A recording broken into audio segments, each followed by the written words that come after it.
Good evening. Welcome to the City Council meeting of Wednesday, July 8th, 2015. Could I have the roll call, please? Salem Derby. Present. Dan Hagan. Present. Jennifer Hayes. J.P. Kwasinski. Here. Joe McCoy. Here. Dan Rist. Tamir Smith. Here. Joy Winnie. Here. Nathan Ziegler. Present. Please stand for the Pledge of Allegiance. Pledge of Allegiance To the flag of the United States of America and to the republic for which it stands, one nation, under God, indivisible, with liberty and justice for all. Thank you. Could I please have a motion for approval of the minutes of June 17th and the 24th? So moved. Second. Motion and second approval of the minutes of the 17th and the 24th. Any additional discussions? All those in favor? Aye. Opposed? Abstained? Motion passes. Is there anyone here from the public who would like to address the council for something other than what's on the public hearings? This is your time. Please come to the podium. Just state your name and address. Okay, moving on. We have no communications or correspondence. Mayor communications, Mayor Cadger?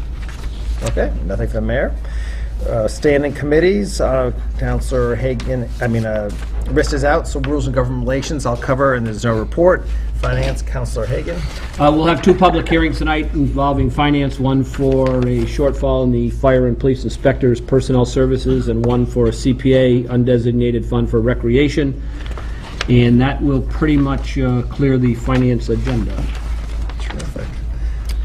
So you don't have a meeting So I have no scheduled? meeting Right, okay, great. Public safety, I guess that's back to you. Councilor Hagan.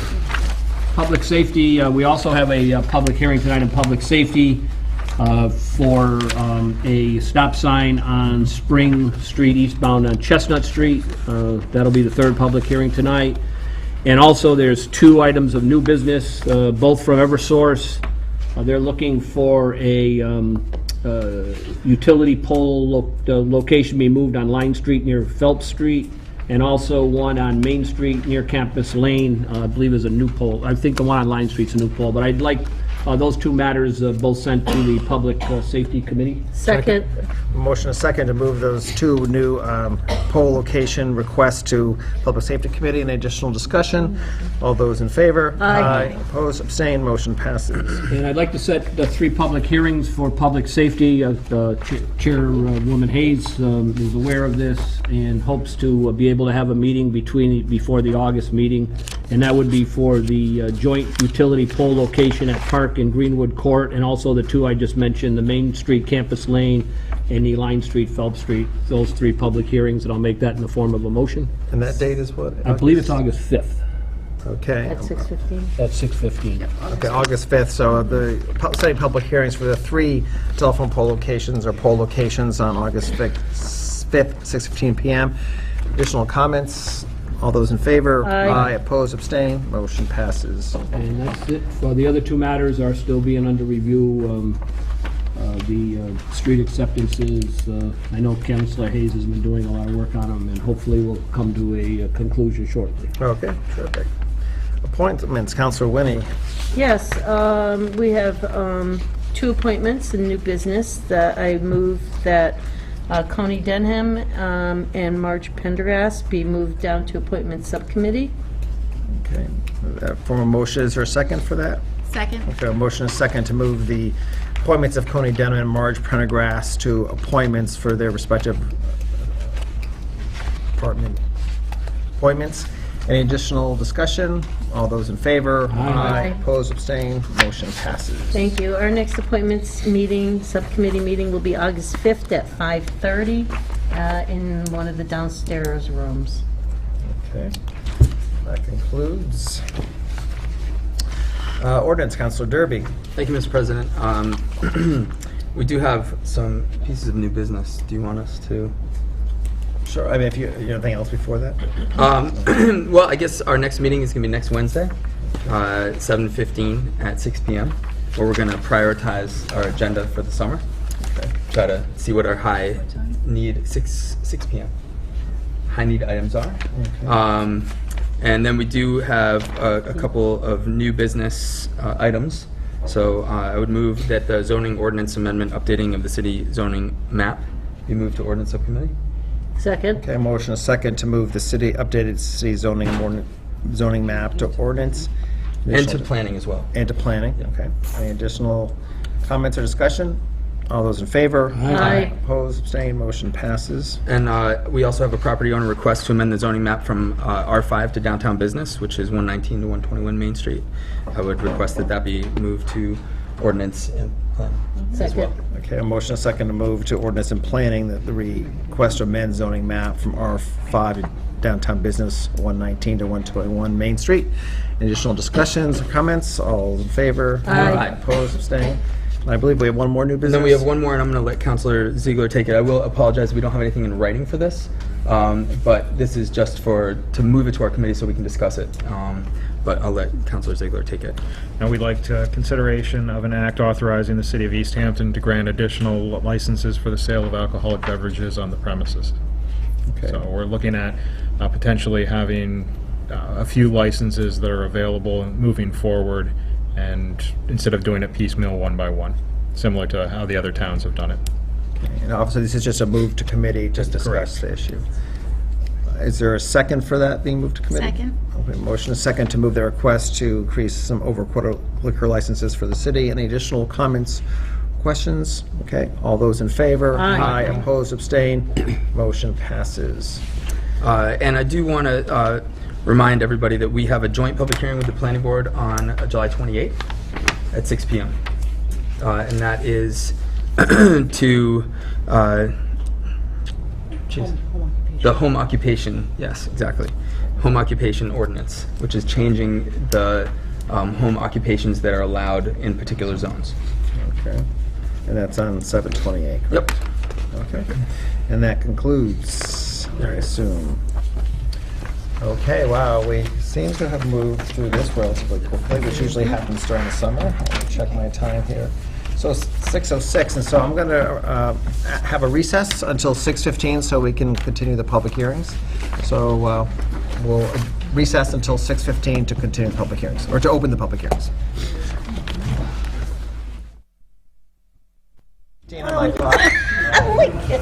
Okay, so Light them up.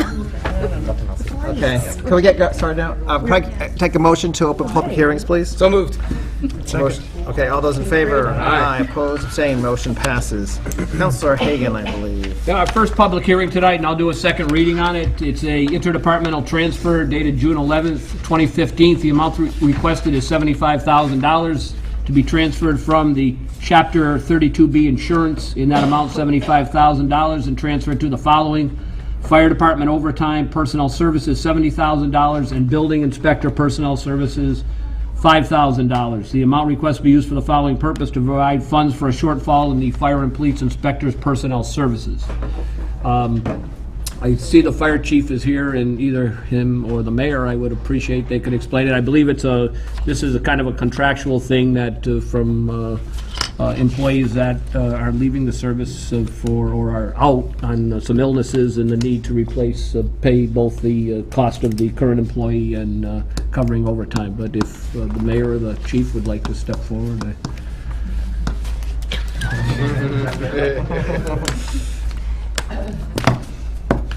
Good evening. Not all of that request is mine, by the way. Some of that is the building. The request for fire is $70,000 for shortage and overtime. We had a firefighter retire in May, and we've had 2 firefighters out with extended illness. One of them was just recently retired the end of June. The one that retired in May, there was a delay in civil service of getting us a list of candidates. So we've gone from January until July 1st with 3 vacancies per se due to injury or illness. So overtime came in higher than anticipated. I thought we were going to be closer than we are because of I miscalculated with the change from weekly pay to bi-weekly pay. I thought I was going to have enough, but I didn't, because Melissa was right and I was wrong and I missed a week. So there was a shortage, and it's right around $70,000, which basically is 1 week's pay that was short in the overtime line item.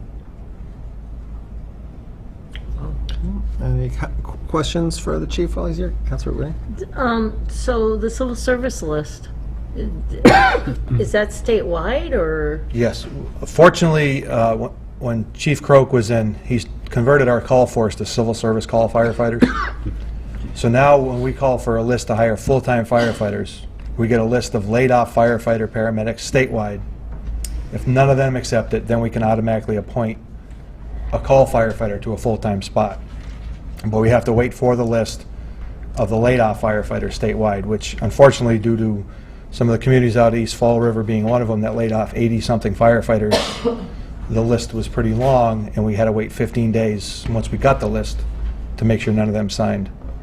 Then we were able to move forward. And we just started a new firefighter July 1st to fill a vacancy that was created on May 5th. And then the second person should probably be starting August 1st, which will just have us down one firefighter still out on injury. So what about the younger people now that are taking the civil service exams and passing them and whatever? Where do they go on the list? Unfortunately, when civil service changed some of their rules, the people that just took the exam last April, if you don't live in East Hampton, you probably don't have a shot of getting hired here anymore.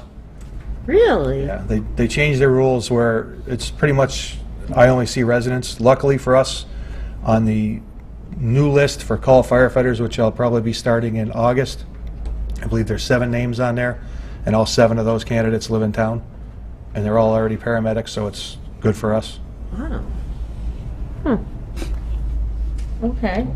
That's kind of limits. It can. And was that a state decision or? Civil service decision, and I'll leave it at that. Sounds like a story that one of the newspapers should be doing.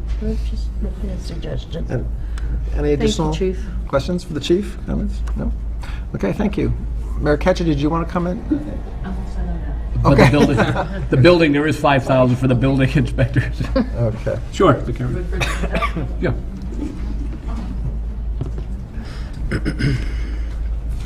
Well, as you've probably already seen of the 75,000, the chief took 70. So, excuse me, I've had laryngitis for a week. But the 5,000 is for, we have, our building commissioner is out on a medical leave, and it's just additional replacement coverage so that we can keep the office up and running. Okay, thank you. Any additional questions for the mayor? No? Okay, thank you. Okay, Counselor. Oh, yes, anyone from the public who would like to address the council concerning this appropriation, please come to the podium, state your name. Yes? No? Okay. Counselor Hagan. This was approved by the Finance Subcommittee unanimously, 3-0. And I'll make the following motion that the full city council approve the interdepartmental request of $75,000 from the 32B insurance and transfer to fire department overtime and building inspector personnel services to fund the shortfall in fire and building inspector personnel services. Second. Okay, a motion and a second to approve the interdepartmental transfer of $75,000 from Chapter 32B insurance to fire department overtime and building inspector personnel service. Additional questions or comments? All those in favor? Aye. Opposed, abstained, motion passes. Our second public hearing tonight, I'll do a second reading also. This is a supplemental appropriation dated June 11th, 2015. Request is hereby made for approval of the following appropriation. The amount requested is $20,479 to be appropriated from the CPA undesignated fund in that amount and appropriated to the Center Pepin School Playground in the amount of $20,479. The amount requested be used for the following purpose: to provide recreational improvements to the Center Pepin Elementary School Playground. This particular matter goes back to CPA. I believe it came in March of 2015, and I know it changed a little. Actually, the original request was for $33,000, but the bids came in on the fence because there's going to be some alternates to the fence where they're going to keep it the same height and make repairs, but it is a danger. There's a lot of places, and I know the principal's here, Amy Napolitano, and she can probably explain the whole problem. I know you got, it's nice to see young people here in the audience. So.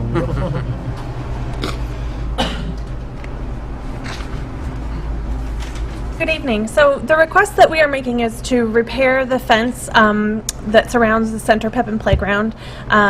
We are repairing but mostly replacing. If we repair, then we can keep it at the same height that it's currently at, which we want to do because it prevents the balls from flying over the fence and that sort of thing. So we are requesting the money for repairs to the fence. We're also requesting part of this portion of this money will go to creating a ball wall for soccer games and also a basketball hoop and that sort of thing. So that's what the request is for.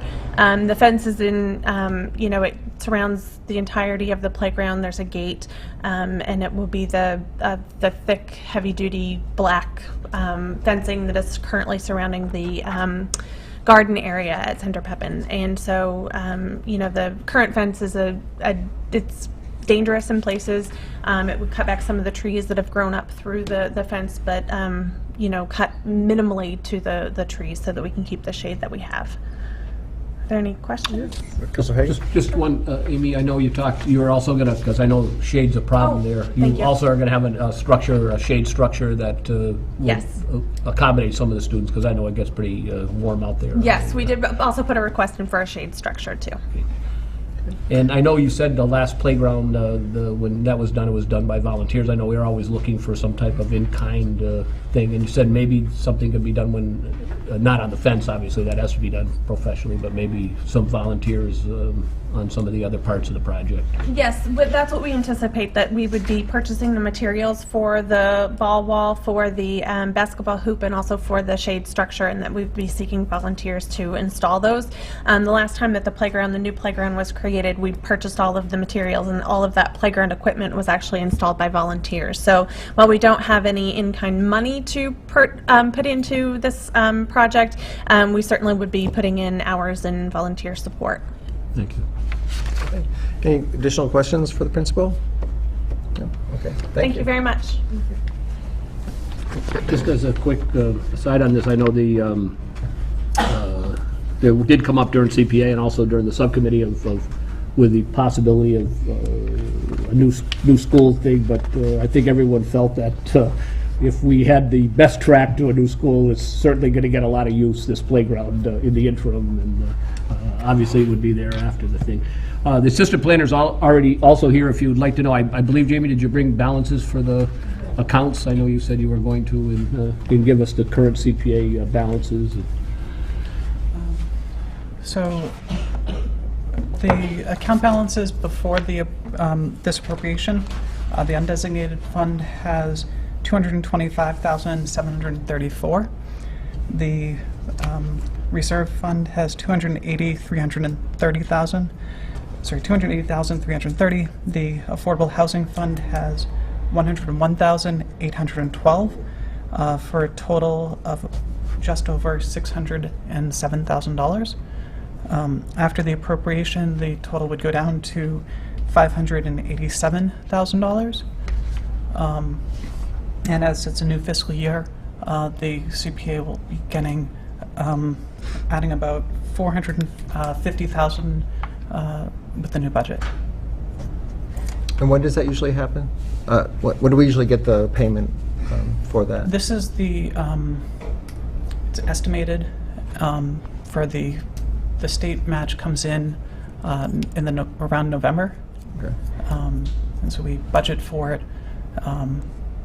And if we get more than we budget, that money, we will get it at the start of the next fiscal year. If we get less than we budget, we'll have to make adjustments. And just one more question for me concerning, I always forget. So are these different subdivisions of CPA money, those are all intertransferable between, or do they have to, does that have to stay in affordable housing? Does that have to stay in undesignated, or? They're 30% of the CPA funds, 10% to each of the accounts, the affordable housing, the historic preservation, and the open space and recreation. Those are set. The other 60% can be used for any of those items. Okay. Great. Any additional questions? No, thank you very much. Anyone from either city officials, the mayor, or anyone from the public who would like to address the council on that appropriation, please come to the podium, state your name. No. Okay, Councilor Hagan. Okay.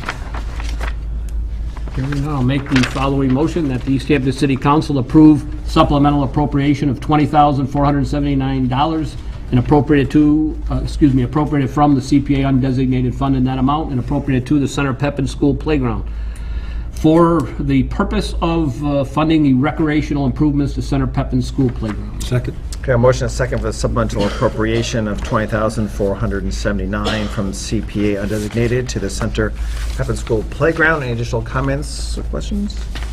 All those in favor? Aye. Opposed, abstained? Motion passes. And I believe you're still on, Councilor Hayden. The final public hearing tonight is a public safety matter, and it's an amendment to Appendix A of the rules and orders for a stop sign at Spring Street, eastbound at Chestnut. This was brought by a citizen who lives on Chestnut Street and said that the neighbor, there's cars, and we took I know several of the committee members, I think all the committee members took a ride down there, and it's kind of a funny intersection, the way it kind of flows. And the resident said that a lot of cars tend not to stop, they just kind of swing right through there, including a school bus that she saw earlier this year. And we did get a follow-up letter from the chief of police who said in regards to the letter that Spring Street has a low traffic volume, as does the intersecting Chestnut Street. However, at the intersection, it is not clear as to the right-of-way, as it appears that Spring Street may continue. However, it does not. I would therefore recommend that a stop sign be placed at the intersection of Spring and Chestnut Street. The stop sign would be facing the Spring Street traffic and can be affixed to an existing street sign pole. This would be a new stop sign and not listed under Section 1-55 of the city ordinance. So that was a recommendation by Chief McMahon, and the Public Safety Committee voted unanimously to also approve the stop sign. Okay. If there's, is there anyone here from the city who would like to comment on them? I don't see anyone from public safety here, but, or anyone from the public for that matter who would like to address the council concerning this matter? No? Okay, I guess we're back to you, Councilor Hagan. Okay, I'll make the following motion that the East Hampton City Council approve amendment to Appendix A of the rules, of the traffic rules and orders, Section 1-55, obedience to isolated stop signs, by adding the following stop sign, Spring Street eastbound at Chestnut Street. Second. Okay, a motion a second to add Spring Street eastbound at Chestnut Street to the traffic rules and orders, Section 1-55. Additional comments or questions? All those in favor? Aye. Opposed? Abstain? Motion passes. I'll accept a motion to close public hearings. So moved. Second. A second. All those in favor? Aye. Opposed? Abstain? Motion passes. And I believe business is done, so I'll accept a motion to adjourn. So moved. I'll get a motion a second to adjourn. All those in favor? Aye. Opposed? Abstain? Motion passes. See you August 5th. Thank you.